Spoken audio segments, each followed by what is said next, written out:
Tardes a todos, les damos la bienvenida a nuestro Conectemos de día miércoles y como todos los días miércoles de docentes, hoy contamos con la presencia del académico Jorge Serrano Malebrán, académico del Departamento de Administración, ingeniero en Información y Control de Gestión, doctor en Gestión Estratégica y Negocios Internacionales, magíster en Gestión de Información y Tecnologías y actual encargado docente del Departamento de Administración y de la línea de Sistemas de Información.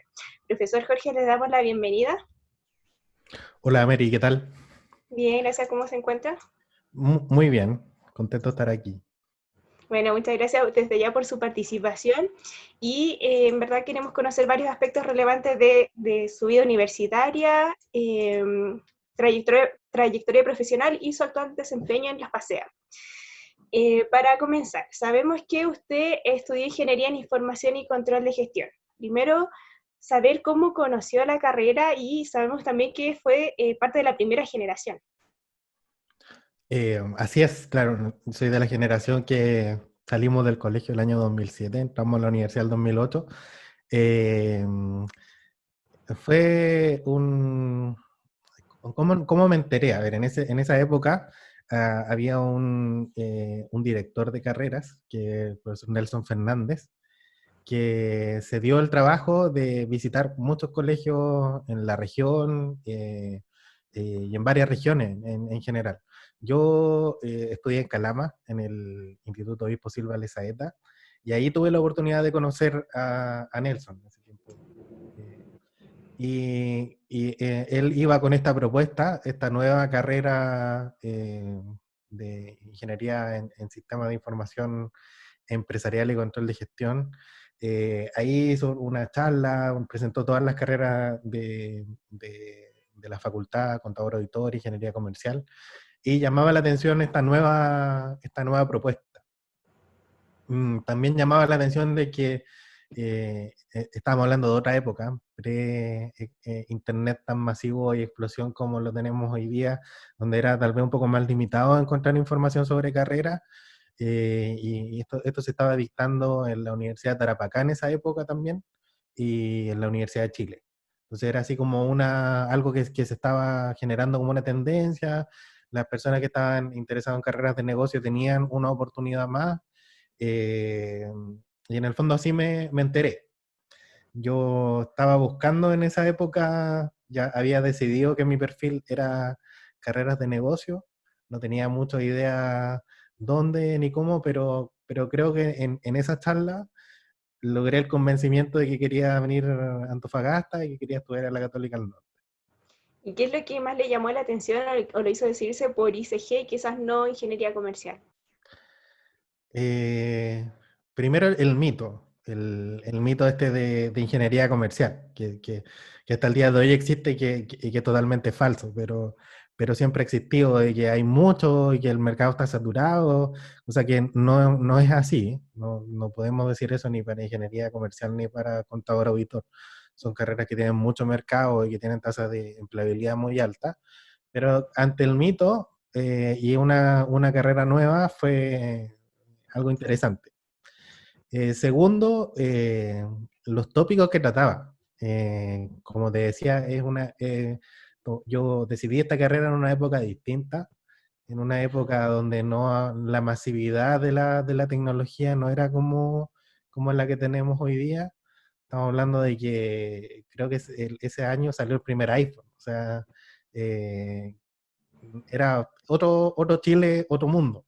Entonces, pensar las tecnologías, pensar el futuro de la empresa desde un punto de vista tecnológico y de cómo todo esto iba a aportar a la empresa, yo creo que a muchos nos abrió los ojos en esa época, de estar viendo estos avances tecnológicos tan importantes y cómo iban a afectar en la empresa. Yo creo que ese fue un tema muy relevante para todos.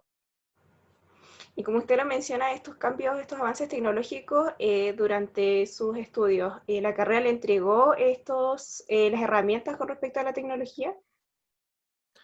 Sí, totalmente, porque, a ver, en el curso cuando empezamos con la línea de sistema de información en teoría, ya comenzamos a leer Laudon, ¿cierto? De empezar a conocer los casos de éxito de las empresas en el mundo, de conocer que habían distintos tipos de sistemas para resolver distintos tipos de problemas. Habían sistemas de información que aportaban desde el punto de vista de los clientes, otros que podían apoyar desde el punto de vista de los proveedores, otros que podían ver desde el punto de vista de las transacciones, y los distintos tipos de datos que se iban generando ahí.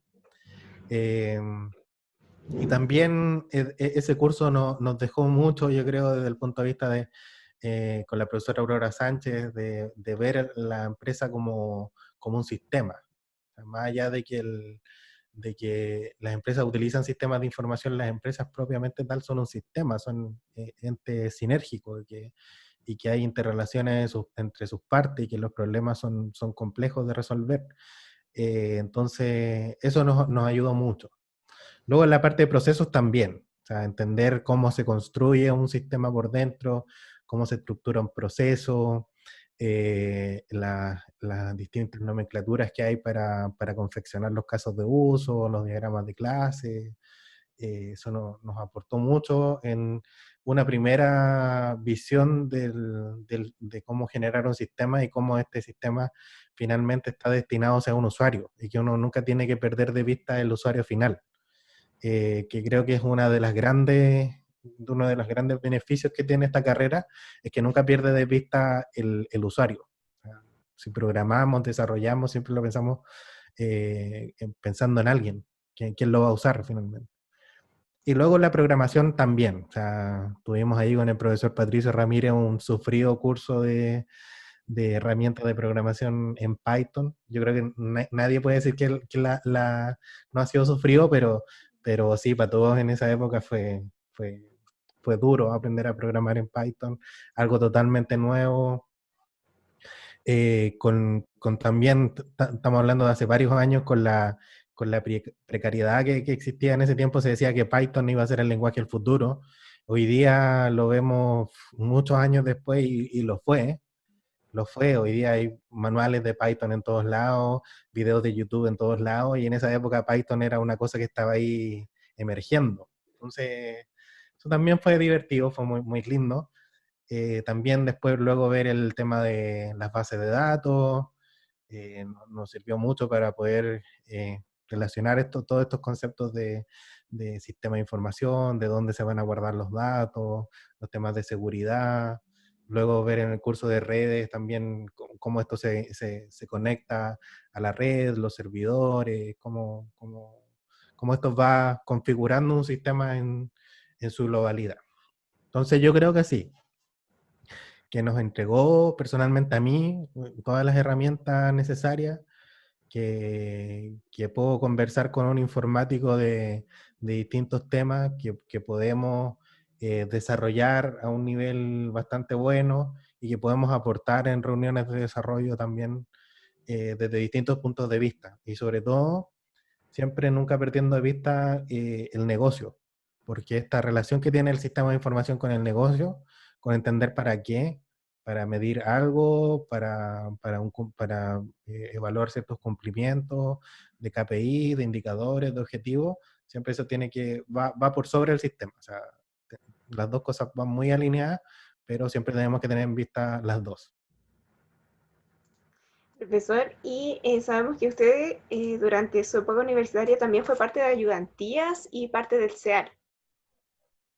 Sí, ¿Qué lo motivó fui, a querer ser parte de estas áreas? las ayudantías, yo creo que son motivaciones distintas. ¿Ah? Una es una motivación personal y la otra es una motivación colectiva.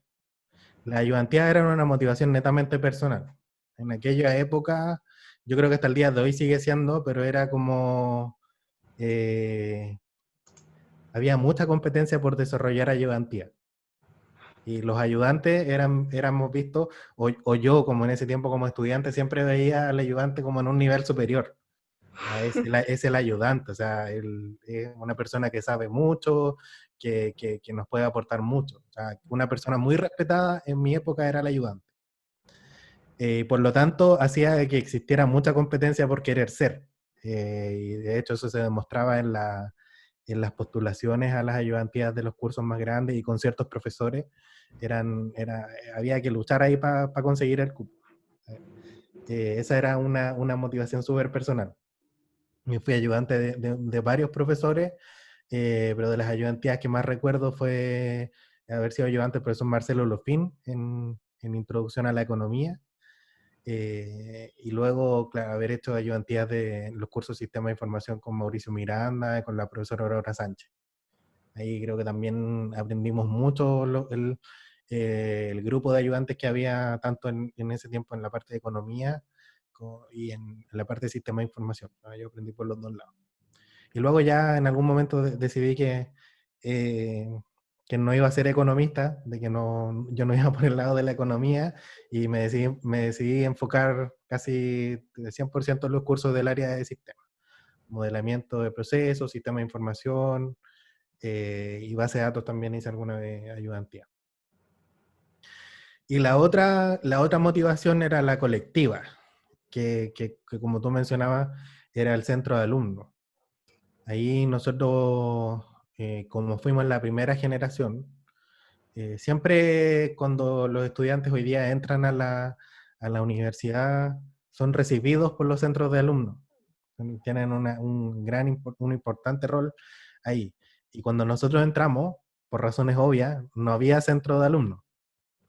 Y siempre fue una inquietud en nosotros poder constituir lo más pronto posible esta organización. Y resultó el segundo año de carrera, cuando estábamos nosotros en segundo, el año 2009, lanzamos por primera vez una lista. Yo iba en esa época como relacionador público. Yolanda Gutiérrez iba como la presidenta y un grupo de colegas más. Y el principal objetivo en esa época era hacer visibilización de la carrera, tanto a nivel de la facultad, a nivel de la universidad y a nivel externo, eh, y poder cumplir ciertos hitos que hoy día se ven como relativamente cosas normales, pero que en esa época no lo eran así. Como por ejemplo, cuando nosotros llegamos, históricamente por muchos años la facultad había tenido 2 carreras, por lo tanto solamente habían 2 salas para los centros de alumnos. Y de repente llega un tercero, y claro, hay 2 salas para 3 centros de alumnos. ¿Y qué hacemos? Y ahí, claro, nosotros trabajamos mucho, peleamos mucho, hasta que logramos hacer la construcción del edificio actual, que está, donde están los 3 centros de alumnos. Eso fue a partir de muchas peleas, mucha conversación y mucho trabajo de todo ese grupo de estudiantes para poder constituir esa infraestructura, ese espacio que hoy día es tan valorado por nuestros estudiantes. También nos tocaron paros, nos tocó vivir ahí una época en la cual tuvimos que hacer visibilización,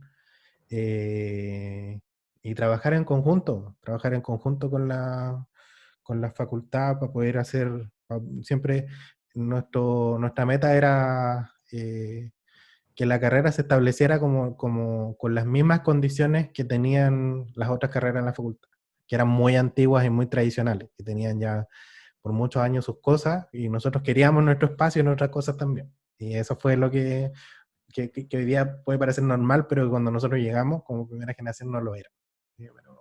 Pero bien, era otra época porque me estoy acordando muchas cosas ahora que me pregunta eso, de que claro, nosotros cuando entramos, habían los cursos de primer año, para las 3 carreras eran iguales. Entonces ahí uno tenía amigos de todas las carreras, uno los conocía a todos, porque los paralelos estaban todos revueltos. Yo tenía amigos que eran de ingeniería comercial, de contador y de sistema de información, y nos juntábamos todos y éramos todos uno. Y me acuerdo que en alguna época nosotros también peleamos por esta identidad de la carrera, de querer separarnos, de querer individualizarnos y que los cursos fueran solo para nosotros, cosa que hoy día es así. Los cursos de la carrera son los cursos de la carrera. Y al final del día no sé si fue tan buena decisión, pero ya es así, que la carrera tiene su identidad, su individualidad, pero fue otra época, pero toda época pasada fue mejor, pero pienso que en muchos sentidos se mejoró. En muchos sentidos se mejoró y el trabajo de ese grupo de estudiantes fue orientado a eso. Profesor, ¿y fue la importancia de participar en estas áreas? Quizás mejorar habilidades blandas al realizar las ayudantías o liderar grupos al ser parte del CEAL.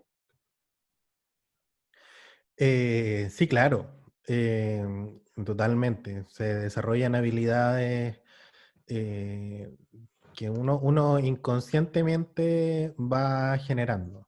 Por ejemplo, cuando tú eres ayudante, tienes que ser estructurado, tienes que llevar a cabo, tienes que preparar tu ayudantía, tienes que preparar los ejercicios, conversarlos con el profesor, tienes que estar ahí momentos antes, resolver las dudas de los estudiantes, sobre todo cuando son paralelos grandes. Yo las primeras veces que hice ayudantía tenía paralelos de 60 estudiantes, eran cursos grandes. Y con respecto a lo del CEAL, claro, nos dio muchas habilidades a todos, yo creo. También, en el fondo, estructurar un proyecto, porque esto fue así, fue un proyecto, creamos nuestro proyecto, cada idea que tuvimos no fue así como, oye, quiero esto, sino que lo quiero así, y con una estructura y con una forma, y siempre todo muy organizado. Eh, nos permite generar habilidades, sí. Creo que eso es una buena instancia para todos los estudiantes y yo lo veo muy necesario porque eh, en el último tiempo estas habilidades se hacen mucho más relevantes en el plano profesional. Hay muchas compañías que todavía, o sea, que cada vez más preguntan sobre las actividades extracurriculares, sobre qué otras actividades más allá de estudiar, más allá de las notas que sacaste, qué cosas hiciste, cuáles fueron tus logros, y qué cosas generaste, qué metas cumpliste. No es solamente hoy día terminar la carrera con buenas notas, sino que es ir desarrollando muchas actividades. En ese tiempo, bueno, todavía, yo hacía muchas ayudantías y me acuerdo que teníamos un grupo grande de ayudantes y que uno de esos ayudantes logró el premio al alumno integral de ingeniería comercial, no recuerdo qué año. Y yo lo miraba y yo decía, algún día quiero llegar a ese es mi objetivo. Yo me lo propuse como objetivo. Quiero ser el alumno integral. Y entonces empecé a pensar, ¿qué hacía este compañero nuestro para ser integral? Claro, una era que te fuera muy bien en tus notas, pero él también participaba en el centro de alumnos, también era un fantástico ayudante, participaba en proyectos de investigación relacionados con profesores de economía, participaba mucho en actividades de federación y siempre estaba metido en muchas cosas y todas las hacía bien. Entonces yo decía, claro, ahí yo quiero lograr esa integralidad, no quiero ser el estudiante que saca buenas notas nomás y chao, sino que cumplir muchas cosas, cumplir muchas metas, proponerme muchos objetivos durante la carrera y cumplirlos todos. Profesor, y pasando ya al ámbito profesional, ¿cuál ha sido su trayectoria profesional una vez terminada la carrera universitaria? En el ámbito profesional, bueno, yo comencé a trabajar cuando estaba en la carrera. Antes de salir yo ya tenía trabajo. Comencé trabajando en una consultora que se llama Teopraxis, una consultora que está en Calama, de recursos humanos. Ahí comencé como todo, comencé de abajo, haciendo trabajos pequeños. La gerenta de esa empresa en esa época se interesó en mi perfil porque necesitaba sistematizar muchas cosas y necesitaba generar un par de sistemas para resolver problemas súper específicos. Como ejemplo, había un tipo de test que los psicólogos hacían, que tenían que revisar los resultados, contrastar esos resultados con un libro. Entonces, dependiendo de lo que ese libro decía, ellos tenían que asignar un puntaje, finalmente sacar una fórmula y con esa fórmula poder saber qué tipo de perfil tenía el trabajador. Entonces, ¿qué hice yo? Desarrollé un programa en Python donde ya el psicólogo no tenía que necesariamente ir a ese libro para sacar el perfil y ni siquiera necesitábamos psicólogos. Necesitábamos que la persona respondieran la encuesta, que alguien la tabulara y los resultados salían solos. Y ahí empecé con eso, y de ahí poco a poco la gerenta con su confianza me empecé a meter más en otros temas, hasta que ya ahí terminé en un proyecto que para mí fue muy importante, creo que cambió en cierta forma mi forma de ver las cosas y la vida, y que fue un proyecto para una minera grande, que estaba en esa época tratando de cambiar su turno de 4x4 a 7x7. Y el mandante de esta empresa era una empresa grande, una minera, pero específicamente el área de bienestar. Y la preocupación que tenían era que con este cambio de turno, los trabajadores iban a tener más tiempo libre y pensaban de que eso podía incidir en sus hábitos de consumo de alcohol y drogas. Porque ya estaban teniendo algunos problemas de consumo de drogas y de alcohol y le estaba saliendo bastante caro porque ellos en vez de desvincular a los trabajadores con problemas, los apoyaron y los trataban. Entonces decían, mira, si me sale conveniente cambiar el turno, pero tal vez no me salga conveniente si este hábito de consumo de alcohol y drogas cambia en el tiempo. Entonces ahí yo trabajé con un grupo de psicólogos y y yo estaba a cargo de toda la parte estadística. Cuando todavía era un estudiante, pero yo siempre con mucha confianza y fe en mí mismo, apoyé mucho de la parte, trabajábamos con sociólogos y psicólogos en esa época, y desarrollamos toda la parte del instrumento de medición y de la muestra, y sacamos la encuesta, la tabulamos, la analizamos, entregamos los resultados, y creo que finalmente la decisión que ellos tomaron fue mucho en base de nuestro informe, y creo que les fue bien, así que muy contento por esa parte. Y después pasé a otra empresa, donde también caí parado. Yo también, el gerente se interesó en mi perfil porque también necesitaba sistematizar varias cosas, hacer algunos sistemas, pero justo estaba él en una época donde quería comenzar a trabajar con el e-marketplace de Chile Compra. Y yo venía del curso de e-business, recién saliendo del curso de e-business, entonces yo ahí trabajando mucho con el e-marketplace, trabajando, y hasta que quedé a cargo de todo el proceso de licitación de la empresa. Y yo era el encargado de proyectos. Y ahí trabajamos en muchos proyectos, nos enfocábamos principalmente en instituciones públicas, o sea, municipalidades, el MOP, para proyectos de movimiento de tierra, para construcción de caminos de movimiento de tierra. Y eso me ayudó muchísimo porque ahí trabajábamos, teníamos que ver primero el proyecto, subir todos los documentos a la plataforma, hacer investigaciones sobre la plataforma, que fue una de las cosas que a mí mucho me llamó la atención, de que habían variaciones de precio, el mismo proyecto salía varias veces en el año, y a veces en una época se ganaba por cierta plata, después se ganaba por menos. ¿Por qué? Yo decía, ¿por qué las personas que ofrecen distinto y muchas veces están dispuestos a hacer el mismo trabajo por menos o por más? Y ahí hice muchas investigaciones para saber cuál era el precio óptimo en el cual podíamos o teníamos más probabilidad de ganar. Y eso, la carrera me sirvió mucho para todo eso. Y luego venía todo el lado de la parte de operación, de la relación con el proveedor, la relación con el cliente, la operación diaria, el trabajo con las personas ahí propiamente tal. No, para mí fue como tomar todos los cursos de la carrera cuando yo me acordaba de todo, cuando trabajaba con las personas me acordaba de los cursos de recursos humanos y trataba de implementar algo de recursos humanos.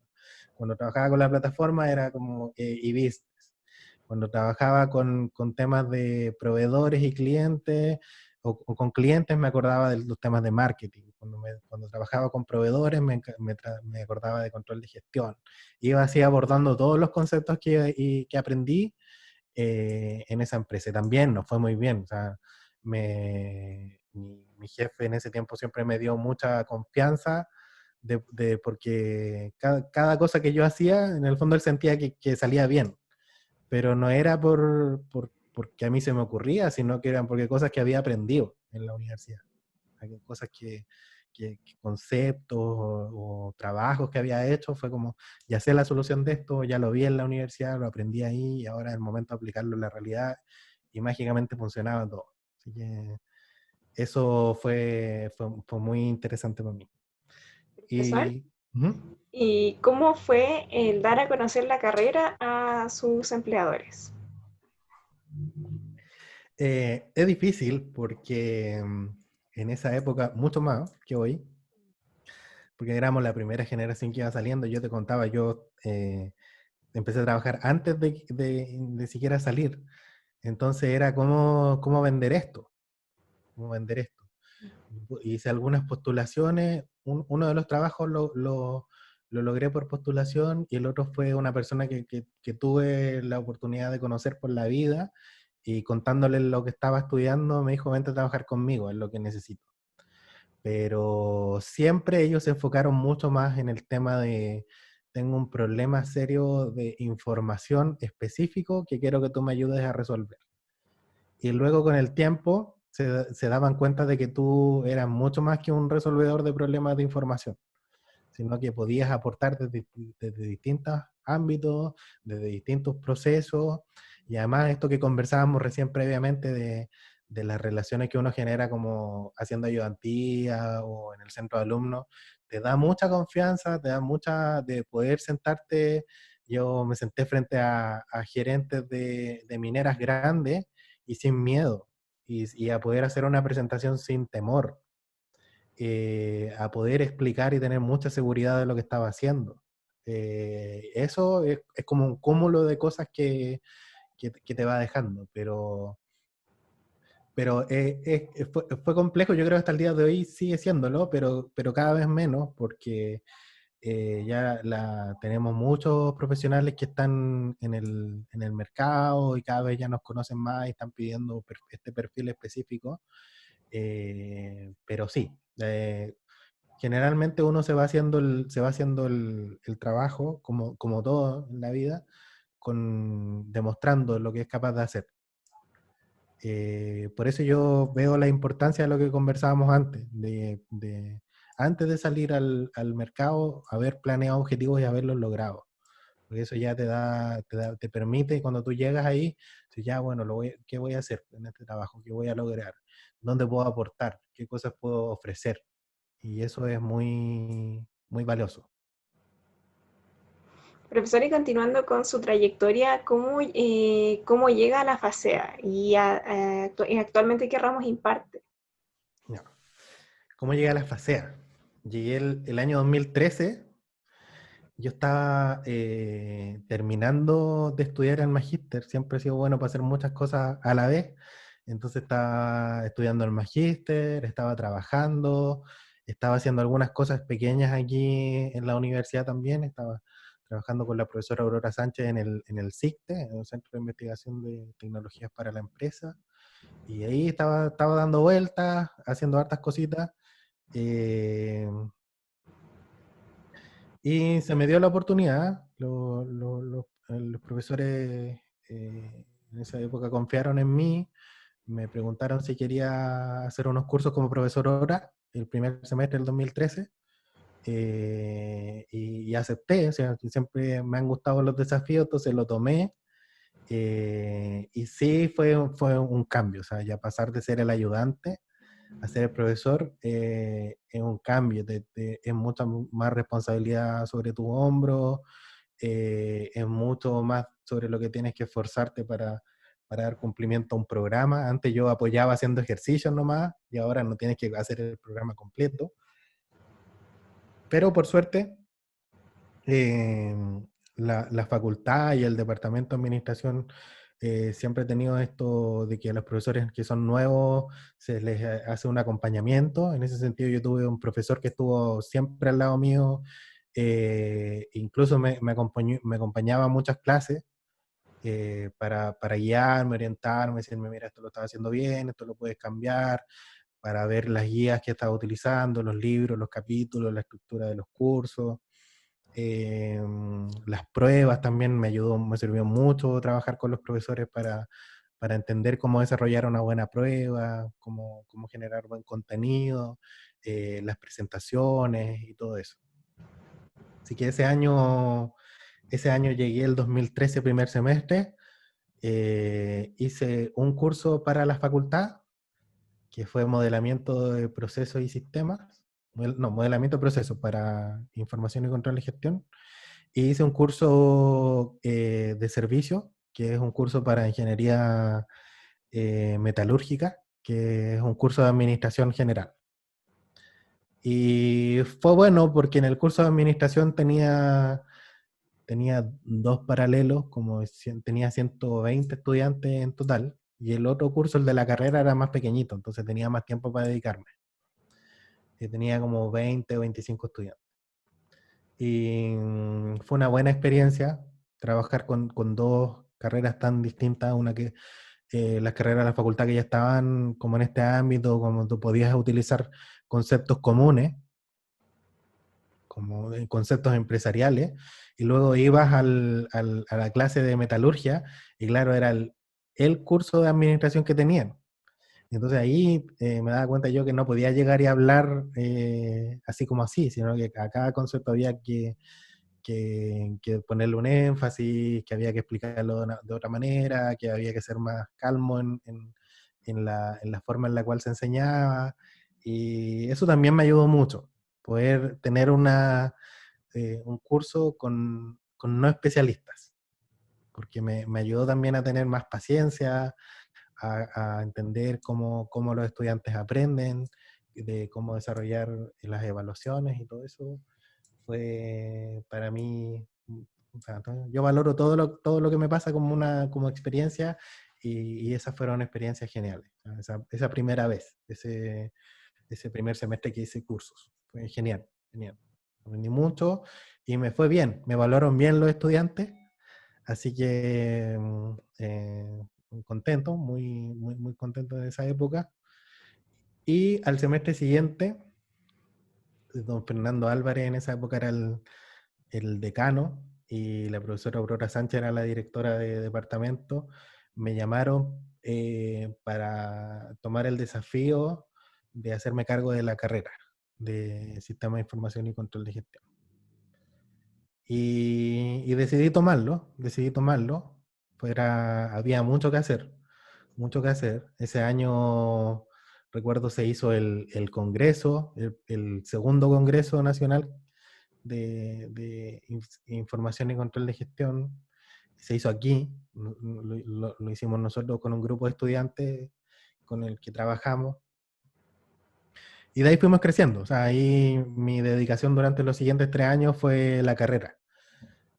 Hacer lo que fue el cambio de nombre, la acreditación, trabajar en los estudiantes, el tema de la identidad, el tema de la admisión. O sea, subimos en temas de admisión constantemente durante todos los años que yo estuve.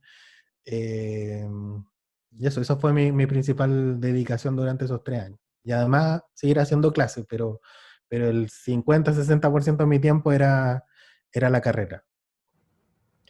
Y actualmente, que estoy haciendo, este semestre hice los cursos de Sistemas de Información para Ingeniería Comercial. Lo veo muy relevante, que puede aportar mucho a todas las carreras de la facultad. eh, y sobre todo en el perfil del ingeniero comercial actual. Y el próximo semestre voy a dar los cursos de procesos, modelamiento de procesos para información y control de gestión y contador auditor. Esos son como los cursos que estoy desarrollando ahora en las líneas. Profesor, ¿y qué metodologías de enseñanza aplica usted para enseñar estos ramos? las metodologías, múltiples metodologías. Hay una primera instancia de todos estos cursos, ya sea sistema de información o modelamiento de procesos, de que tienden a ser un poco teóricos, pero ahí tratamos de pasar esta teoría con clase invertida, sobre todo esto, la pandemia y las clases online nos han hecho esforzarnos en hacer mejores clases y sobre todo en las clases invertidas, en hacer breves cápsulas sobre un tópico del cual conversamos en la clase siguiente, donde yo les digo, bueno, este tópico, una pequeña definición, dónde se aplica, algún caso pequeño, máximo 10 minutos, una lectura breve, y en la clase siguiente es una clase de discusión, donde los estudiantes participan y es una conversación entre nosotros sobre el tópico. Y generalmente ya el 60% del curso es práctico. Entonces ya ahí la metodología es ejercicio, ejercicio, ejercicio. Y a mí me gusta mucho trabajar con proyectos en empresas reales. Gran parte de los cursos que yo he hecho en el pasado siempre van con un caso relacionado con una empresa verdadera. Este año no pudimos hacerlo por temas de cuarentena, de la pandemia. No es lo mismo, pero tratamos de hacer los mayores esfuerzos para, trabajamos con el profesor Rodrigo Alda, hicimos un proyecto conjunto entre el curso de liderazgo de personas y el curso de sistemas de información. ¿Qué buscaba esta unión? Que los estudiantes propusieran, nosotros propusimos una empresa ficticia, pero basada en un caso real, que yo había estudiado antes, una empresa real de la región, y les presentamos el departamento de recursos humanos, el departamento de personas, y todos sus procesos, admisión, inclusión, capacitación, eh, vinculación, etcétera. Todos los procesos que este departamento de personas tenía. Y ellos tenían que proponer mejoras en el contexto de la inclusión y la diversidad. Entonces, primero ellos tenían que modelar cómo era el proceso actual, luego identificar las posibles mejoras y dónde dentro del proceso estaban las mejoras, y luego para resolver esos cambios que ellos proponían, tenían que generar un sistema de información relacionado con una base de datos. Entonces, por un lado tenían toda la parte de recursos humanos, que era identificar cómo mejorar el departamento completo, qué cosas podían hacer, y por la parte de sistemas era identificar temas específicos de cómo se incluye y se hace más diversa la organización, en todo ámbito. Y salieron ideas bastante buenas de capacitaciones, de incluir cuotas, paridad, dentro cuando se hacen las contrataciones, por ejemplo, muchos grupos propusieron de que hubiera un porcentaje de mujeres que pudiera ser contratado, o un porcentaje de personas con algún tipo de capacidad distinta también. Salieron muchos proyectos interesantes de ahí, de esta unión. Entonces, siempre me gusta trabajar con ese tipo de proyectos que hagan al estudiante pensar un poco más. Y este semestre el pensar que utilizamos con el profesor Rodrigo Alda fue el pensar en una sociedad más diversa e inclusiva. Sobre todo después del estallido social del 18 de octubre, nos interesaba que los estudiantes fueran capaces de pensar en una empresa mejor, desde todo punto de vista. Y creo que logramos el objetivo y que salió bastante bien. Pero en términos metodológicos, eso, o sea, hacer muchas actividades sin dejar de lado la parte teórica, que siempre también es muy importante, la lectura y el desarrollo intelectual del estudiante también tiene mucho mérito. Profesor, ¿y cómo nos cuenta esta experiencia de los alumnos de tener estos dos ramos y poder aplicarlo en una empresa real? ¿Cuáles fueron las opiniones de los alumnos? En general estaban contentos. Yo creo que cada vez que uno logra aplicar, que logra desarrollar algo que aprende en el mundo real, es algo que te genera dopamina. Es lo que conversábamos antes, yo siempre he pensado que cada vez que uno genera un logro, se genera algo en ti, algo que cambia. Por lo tanto, ser a los estudiantes que logren, que identifiquen, mira, esto lo hice yo, esta fue mi idea, yo propuse esto y se implementó, o creo que puede servir mucho, que puede ser muy útil para la organización, ese logro es muy importante. O sea, las actividades que yo genero dentro del curso es para que el estudiante vaya definiendo pequeños logros en la medida que va avanzando. Generalmente los proyectos estos duran mucho tiempo, duran meses, la mitad del curso o a veces un poco más. Y es porque tienen avances periódicos y cada vez que se genera un avance se va generando este logro en el estudiante y se siente contento. Yo creo que sobre todo en esta última parte, en este curso que hicimos de la diversidad y la inclusión, el tema fue lo que permitió a los estudiantes ver ese logro.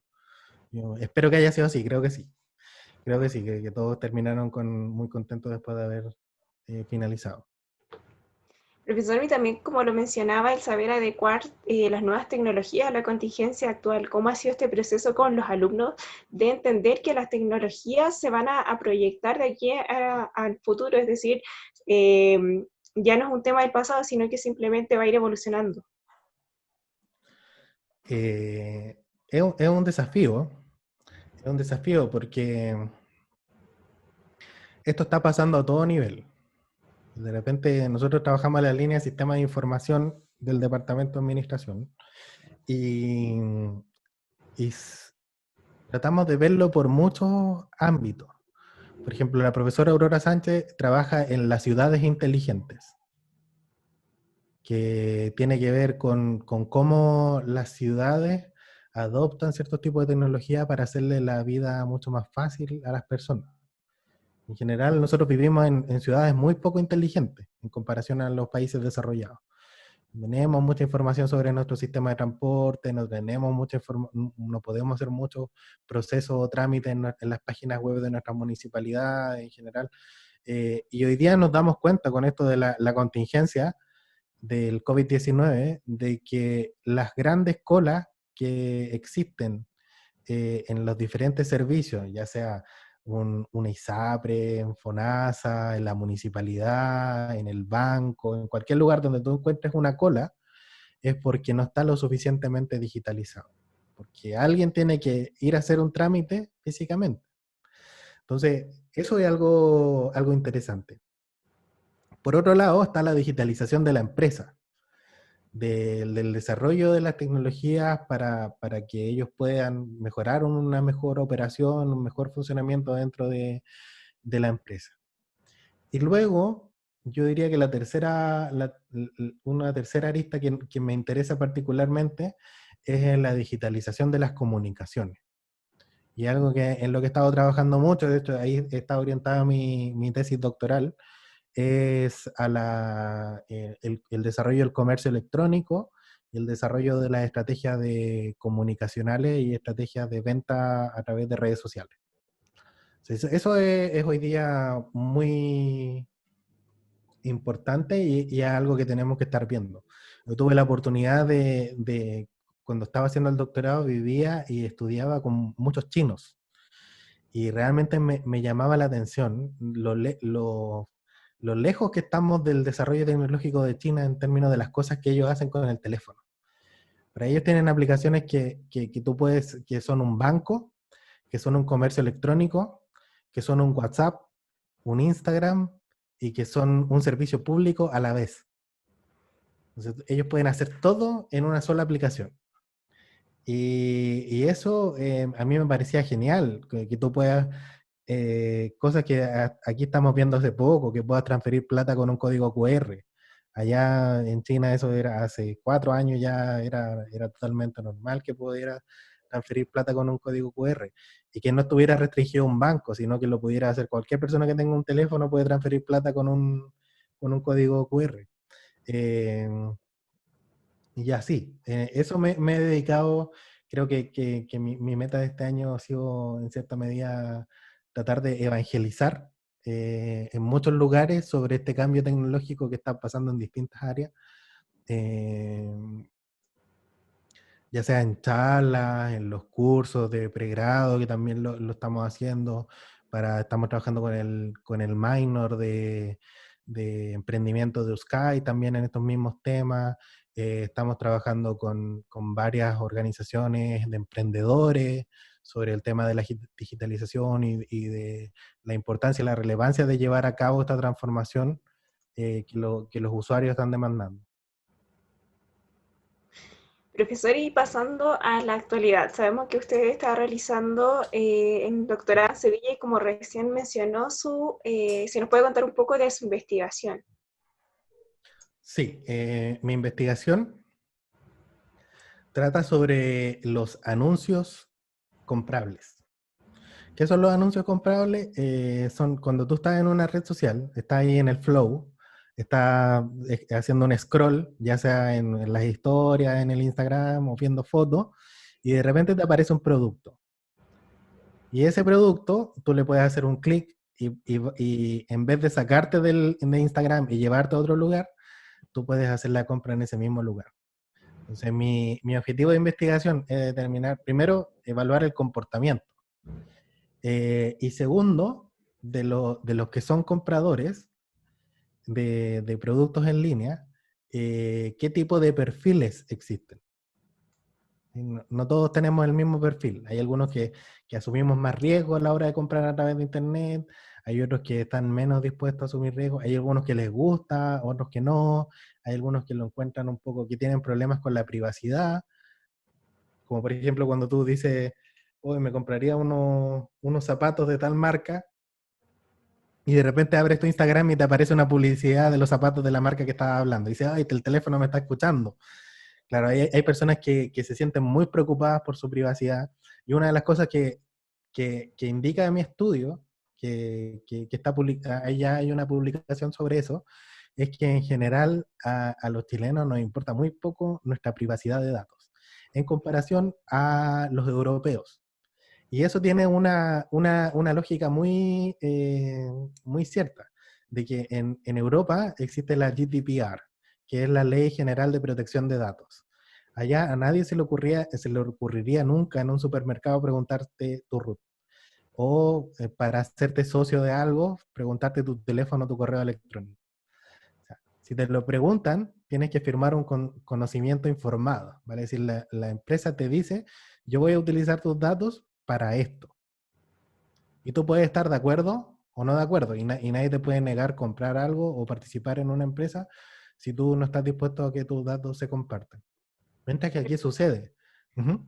¿Y cómo se hace el contacto entre las empresas y las personas? Porque claro, usted lo mencionaba, acá generalmente se hace por el RUT, le envían correo, anuncios al celular, y en esos países, cómo se hace este proceso? Directo con la forma de pago. O sea, no te preguntan tu root para nada.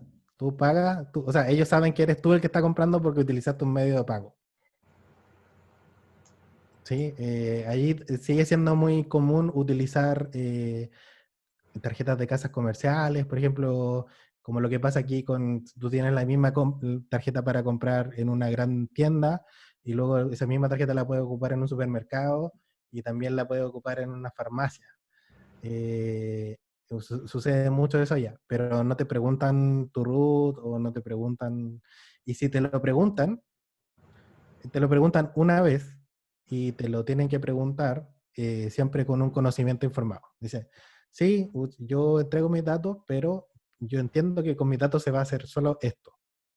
O sea, ¿se me va a enviar publicidad? Sí, no. Se va a juntar mis datos para que sean analizados en Big Data, por ejemplo? Sí, no. Y así, y uno tiene que firmar esos acuerdos. Cosa que aquí no existe. Cosa que aquí uno contrata algo, es parte de una tarjeta, hace una compra, hace lo que sea, y nadie sabe qué está pasando con nuestros datos. ¿Para qué se están utilizando? ¿Para qué utiliza la empresa nuestros datos? No tenemos idea. ¿Para el bien? ¿Para el mal? ¿No? No sabemos, porque no tenemos leyes de protección de datos fuertes. Eso es uno de los resultados más interesantes que ha salido de mi investigación, pero como decía, es entender el comportamiento del consumidor referente a las compras en línea y entender los perfiles a través de metodologías de ecuaciones estructurales, entender cómo hay distintos perfiles de consumidor y en qué se diferencian. Por ejemplo, hay algunos, la adversidad con temas de privacidad, o los temas de precio, o a los temas de los tipos de productos, etc. Eso. Profesor, y también usted participa activamente en USCAI, en SICTE y en SEM. ¿Nos puede contar un poco de cuál es su función? Sí, en Uskai ya llevo un tiempo, desde el año pasado trabajando con ellos, en distintos proyectos. Hago clases en el minor, clases de marketing digital en el minor. También participo en la formación de tutores de Uskai. También hago talleres ahí de marketing digital o de redes sociales para tutores. Y he participado en muchas actividades que ellos han realizado, como estuvimos con el profesor Cristian Vidal haciendo en el bootcamp del año pasado, en el bootcamp de Sky, de los proyectos, estuvimos trabajando en proyectos de robótica, proyectos que utilizaban Arduino para la operación. Ahí nos encontramos un montón de proyectos interesantes. Para mí fue genial trabajar con una cantidad de emprendedores con ideas de cómo hacer su proyecto digital y su proyecto robótico. Una cosa muy interesante. Y ahí yo tengo mucha cercanía que he generado en el tiempo, a pesar de que, por ejemplo, a Abraham Palma, que trabaja ahí a Nicolás, lo conocí hace tiempo, pero Abraham hemos hecho una buena relación, pero una relación muy cordial de trabajo, o sea, por los cumplimientos, por las cosas que cada uno está haciendo, nos llevamos bien. En el SICTE estamos ahí haciendo varias cositas, cada vez más interesantes. Y el último proyecto en el que estoy apoyando es un proyecto que es sobre evaluar la madurez digital de las pequeñas y medianas empresas de la región. Y una vez que un grupo de investigadores realizó toda la medición, liderados por la profesora Aurora Sánchez, hicieron la medición de la madurez digital, lo que hicimos fue hacer coaching a los gerentes y a los dueños de estas empresas, un coaching digital. O sea, juntarnos con ellos y evaluar ciertas distintas características, ya sea personales, del grupo, de cómo ellos se relacionan, y poder hacer ciertas innovaciones y poder ver dónde podíamos incluir la digitalización dentro de esa empresa, ya sea en el área de operativa, en el área de venta, en el área de relación con los proveedores. Ahí cada empresa tenía sus problemas específicos y fuimos trabajando ahí teníamos una sesión cada semana durante 5 semanas con los emprendedores y íbamos haciendo tareas y ellos muy contentos nos iban contando: mira, esta semana logré tal cosa, esta semana implementé lo que me dijiste y funcionó genial. Y en general quedaron muy contentos porque fue muy distinto a los coaching normales, los coaching de toda la vida. Y esto fue como un coaching digital que, además de ver como tus rasgos personales y cómo te estás relacionando, era como: mira, tal vez alguna de estas cositas nos está afectando al momento de implementar, pero cambia el switch y hagámoslo. Y funcionó bastante bien. Y en el SEMP estoy trabajando hace poco, estoy ahí incorporándome a hacer algunas cosas. La última actividad que hicimos fue una charla que hicimos en conjunto con el SEMP para una universidad en Ecuador, sobre estrategias de redes sociales. Nos invitaron ahí principalmente para empresarios de Quito, que estaban muy interesados ellos en ver, ante la contingencia de la pandemia y ante el nuevo mundo que se nos avecina, de ver hacia dónde va esto, qué estrategias tienen que utilizar, cómo llegar mejor al cliente y cómo los clientes están cambiando sus comportamientos en el tiempo. Profesor, las tres instituciones mencionadas tienen harta relación con los emprendimientos. ¿Cómo ve usted el crecimiento de los emprendimientos de los emprendedores y este paso a la transformación digital? Yo lo veo bastante bien, para serte sincero. Yo me recuerdo hasta antes de irme a hacer el doctorado, yo veía los emprendimientos, veía el proceso emprendedor con mucho, lo veía como bien desde lejos y lo veía así como, mm, tengo dudas. Pero hoy día hay cada vez más proyectos muy interesantes, proyectos que están resolviendo problemas reales de la gente y de las comunidades, de las ciudades en general, proyectos que están cada vez más relacionados con temas digitales, de aplicaciones, proyectos de robótica, proyectos que están encadenados muchas veces en las ciudades inteligentes, y proyectos que son muy interesantes desde el punto de vista de resolver problemas reales de la gente. Hoy día sí que veo un grupo de emprendedores en la ciudad y en la región muy potente, con los que me ha tocado trabajar, y veo muy buenas ideas.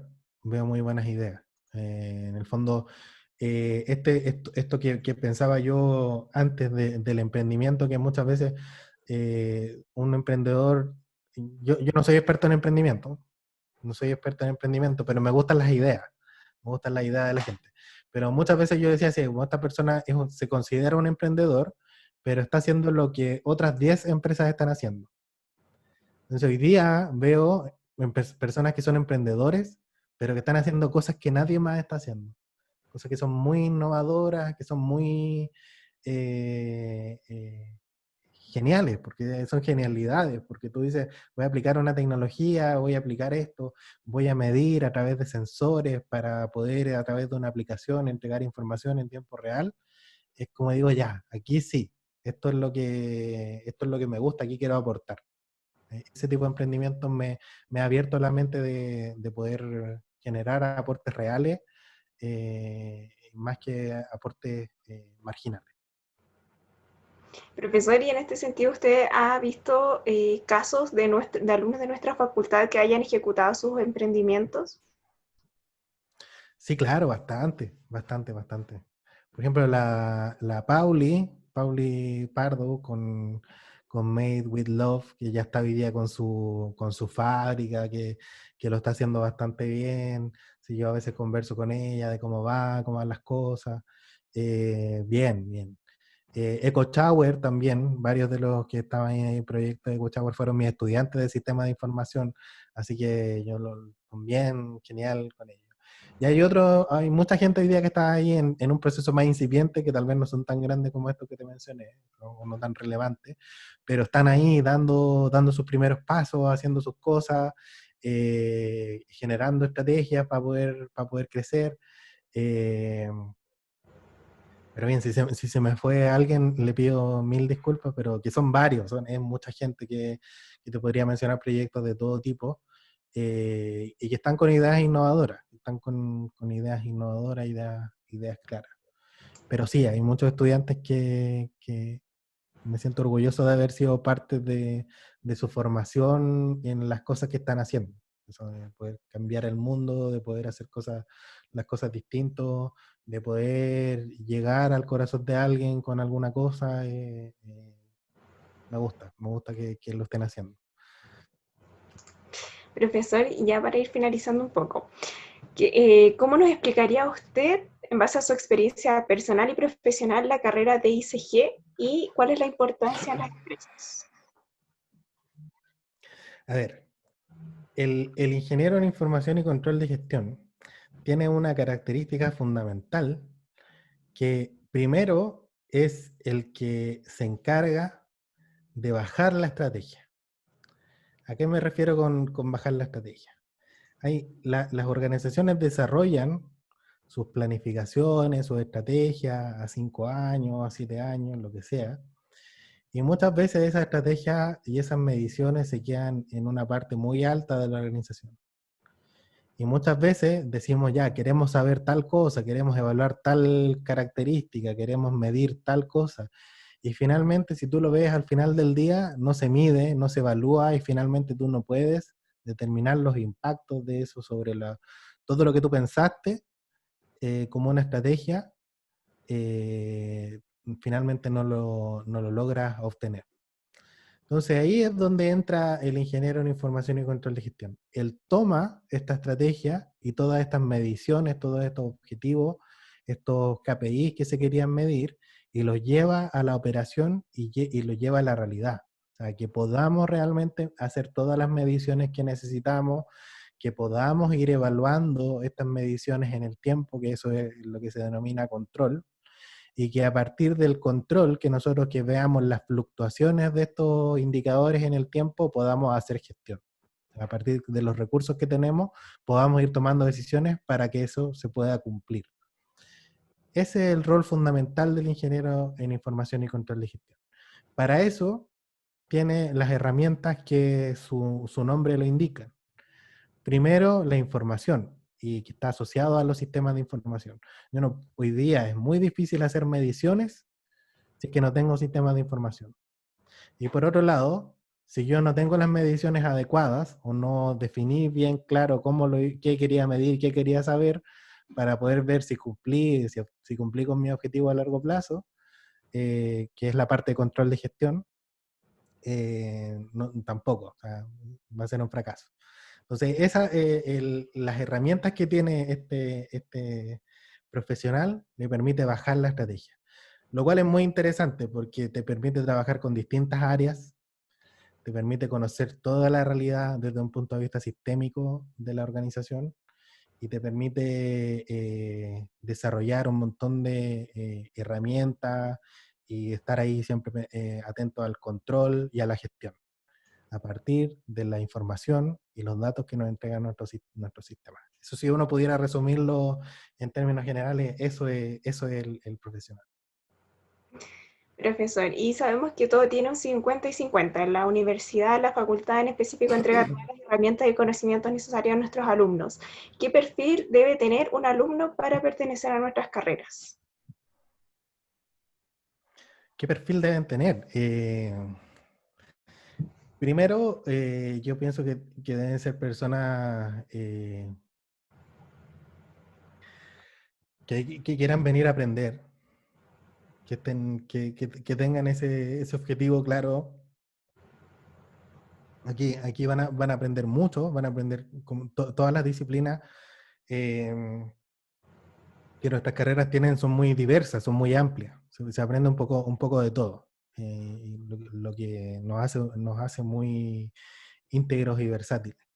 Querer aprender. Segundo, ser muy responsable,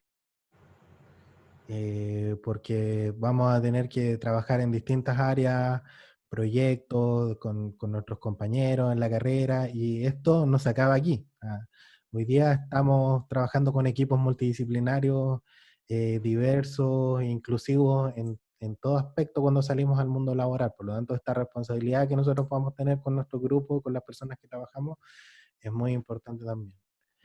Eh, y un tercer elemento que yo destacaría es la honestidad.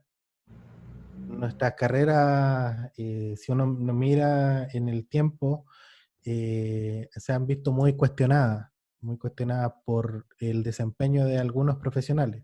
No, tal vez no de nuestra universidad, pero si nosotros vemos algunas profesiones, sí. Por lo tanto, siempre actuar con honestidad y siguiendo los valores que tiene la universidad. Eso, o sea, ser muy responsable con todo, o sea, con nuestros compañeros, con nuestro medio ambiente, con nuestro estudio, tener ganas de estudiar, la honestidad, y eso, o sea, con eso ya tenemos un estudiante que está destinado al éxito, ser un estudiante integral dentro de nuestra facultad y que pueda superar todos sus objetivos y metas. Profesor, y desde su experiencia, ¿cuál es el desafío al que se enfrentan los alumnos y cómo la universidad y los docentes los apoyan? El desafío es, cuando uno entra a la universidad, el primer desafío es el cambio. Lo distinto que es estudiar una carrera universitaria, estar en el colegio, porque tienes por un lado más trabajo, tienes que dedicarle muchas más horas que horas indirectas. O sea, el profesor te va a hacer 2 clases a la semana más una ayudantía, pero no te va a bastar con eso para que te vaya bien. Tienes que dedicarle un montón de horas indirectas, un montón de horas de estudio en grupo o tú solo, como te resulte mejor. El segundo desafío está en cómo se adaptan los estudiantes a este cambio y las herramientas que la universidad y la facultad les entrega. O sea, hay un montón de herramientas, de talleres para aprender a estudiar, de talleres para autoconocerse, de saber cómo yo aprendo, cómo yo logro captar de mejor forma los conocimientos, si tal vez soy más visual, si soy más bien kinestésico, si soy auditivo. Eh, y por el lado de la facultad siempre existe, yo creo, somos una de las facultades, y no lo digo yo, lo dicen nuestros estudiantes, que tienen más cercanía con los estudiantes. Nosotros tenemos nuestra política de puertas abiertas, de recibir a nuestros estudiantes, de resolver sus dudas, de poder compartir un café en el café, en los recreos, en las ventanas, de poder conversar, de tener una relación mucho más cercana. Eh, y por lo tanto, y también los ayudantes. Nosotros todos los profesores definen a sus ayudantes que se capacitan también para poder llegar mejor y poder apoyar a todos nuestros estudiantes.